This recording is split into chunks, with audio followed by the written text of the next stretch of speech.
I ordered myself a bit of a treat. This book by Marc is covering Japanese whiskey, 50 no less, that he has personally tasted and explained from his perspective.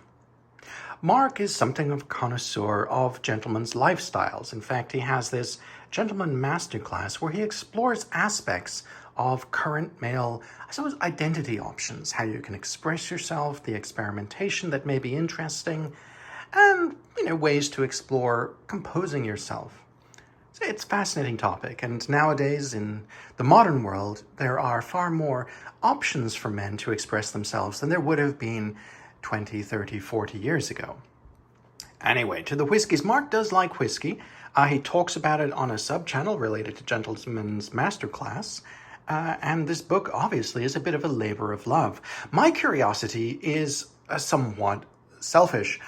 I like Japanese whiskey too, and I want to see if his takes on Japanese whiskey align with my own or differ, and learn from that.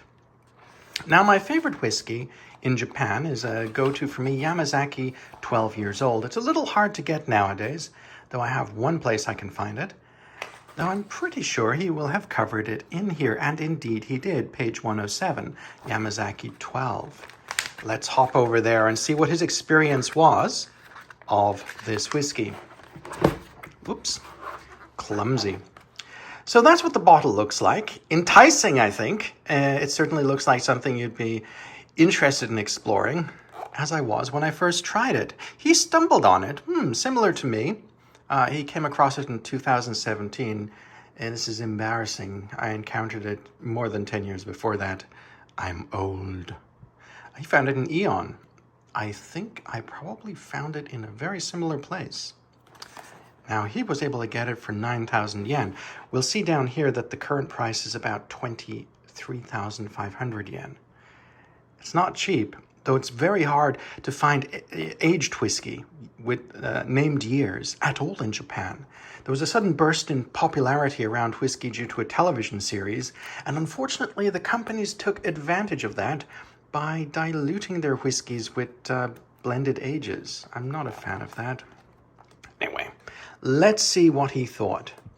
On the nose, peat-esque smoke, vanilla, Mizunara, oranges, sweet candied fruits. That somewhat aligns with my own take. It's one of those whiskeys that is just on the edge of feeling sweet, but has a bit of depth to it when you first meet it. On the palate, peat again, spice, oranges, and other fruits. I guess I mostly align with that. Now, my favorite whiskey is probably Lafrogue, 10. And then second is Lagavulin, 16. So I'm used to very peaty whiskeys indeed. So I'd say for me, the peat was very light on this, but certainly spices and oranges. Finish, long finish with light smoke, butter, and cinnamon. Yeah, that aligns very well with my own impression.